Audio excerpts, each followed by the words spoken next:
നമസ്കാരം. ചാനൽ 91ലേക്ക് സ്വാഗതം. കേരളത്തിൽ അടുത്തിടെ ഉണ്ടായ 3 പേരുടെ മരണങ്ങൾ കുടുംബജീവിതത്തിന്റെ ഭദ്രതയും അന്തസ്സും പരസ്പര സ്നേഹവുമൊക്കെ വെറും നീർക്കുമിളകൾ പോലെയാണെന്നതിന്റെ ഉദാഹരണങ്ങളായി മാറുകയാണ്. Thumpamon north higher secondary school അധ്യാപികയായിരുന്ന അനൂജ സഹ അധ്യാപകർക്കൊപ്പം വിനോദയാത്ര കഴിഞ്ഞ് തിരികെ വരുന്ന വഴി ആ വാഹനത്തെ തടഞ്ഞു നിർത്തി അനൂജയുടെ കാമുകനായ ഹാഷിം ഈ അധ്യാപികയെ തന്റെ വാഹനത്തിൽ കയറ്റി എവിടേക്കോ ചീറിപ്പായുന്നു.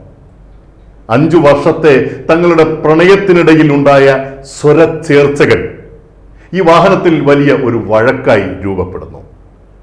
വാഹനത്തിൽ അനൂജ ഹാഷിമിന്റെ മർദ്ദനത്തിന് ഇരയാകുന്നു.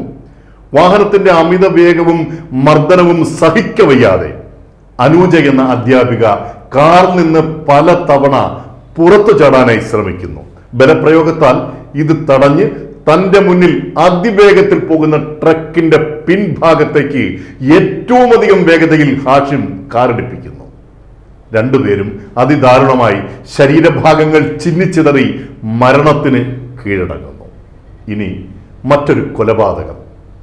മൂവാറ്റുപുഴ ജനറൽ ആശുപത്രിയിൽ പകൽ നേരം സ്വന്തം മകളുടെ മുന്നിൽ വെച്ച സിംന എന്ന യുവതിയെ കാമുകൻ ഷാഹുൽ അലി കഴുത്തറുത്ത് കൊലപ്പെടുത്തുന്നു. ഇവിടെയും വിവാഹ ഇതര ബന്ധം. ഇനി മറ്റൊരു കൊലപാതകം. മൂവാറ്റുപുഴ ജനറൽ ആശുപത്രിയിൽ പകൽ നേരം സ്വന്തം മകളുടെ മുന്നിൽ വെച്ച് സിംന എന്ന യുവതിയെ കാമുകൻ ഷാഹുൽ അലി കഴുത്തറുത്ത് കൊലപ്പെടുത്തുന്നു. ഇവിടെയും വിവാഹേതര ബന്ധം.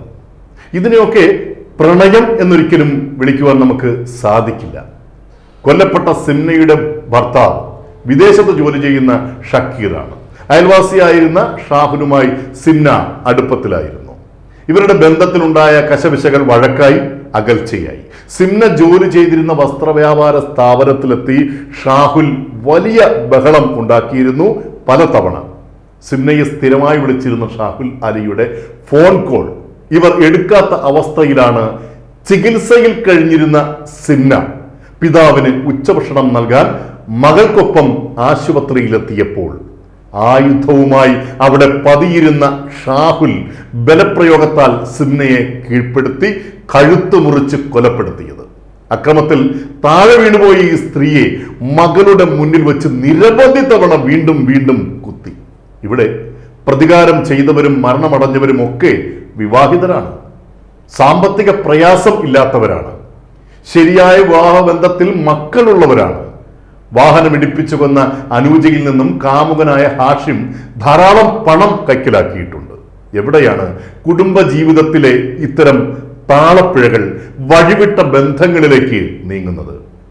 ഉമ്മയെ കാമുകൻ കഴുത്തറുത്ത് കൊല്ലുന്നത് കാണുന്ന ആ മകളുടെ മനോനില എത്രമാത്രം തകരാറിലായിട്ടുണ്ടാകും?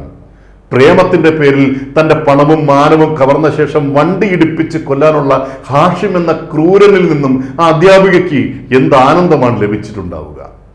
ജീവിച്ചിരിക്കുന്നവരുടെ മക്കളെ, ബന്ധുക്കളെ ഇനി ഈ സമൂഹം എത്ര അവജ്ഞയോടെയാണ് കാണുക? താൽക്കാലിക സുഖത്തിനായി, അതുമല്ലെങ്കിൽ ഒരു നേരം പോക്കിന് വേണ്ടി എങ്ങനെയോ എവിടെയോ വെച്ച് കണ്ടുമുട്ടി മൊബൈലിൽ ചാറ്റിയും വീഡിയോ കോൾ ചെയ്തും തുടങ്ങുന്ന ബന്ധങ്ങൾ പരസ്പരം അല്പം പോലും മനസ്സിലാക്കാതെയുള്ള യാത്രക്കിടയിലാണ് തങ്ങൾക്ക് പറ്റിയ അബദ്ധത്തിന്റെ തീവ്രതയും അപകടവും ഈ പാവം സ്ത്രീകൾ പലപ്പോഴും അറിയുന്നത്. അപ്പോഴേക്കും സമ്പത്തും മാനവും ഒക്കെ നഷ്ടപ്പെട്ടു വല്ലാത്ത ഒരു അപകട കുരുക്കിൽപ്പെട്ടിരിക്കും. പിന്നെ ആത്മഹത്യയോ കൊലപാതകമോ അല്ലാതെ മറ്റു വഴികളൊന്നും തന്നെയില്ല. ഇമ്പമാർന്നതാണ് കുടുംബം. ചെറുപിണക്കവും വാശിയുമൊക്കെ ആൺപെൺ വ്യത്യാസങ്ങളില്ലാതെ പരസ്പരം പറഞ്ഞു തീർത്ത് ആഹ്ലാദത്തോടെ ജീവിതയാത്ര മുന്നോട്ട് പോകട്ടെ. ആശംസകൾ. News desk, channel 91.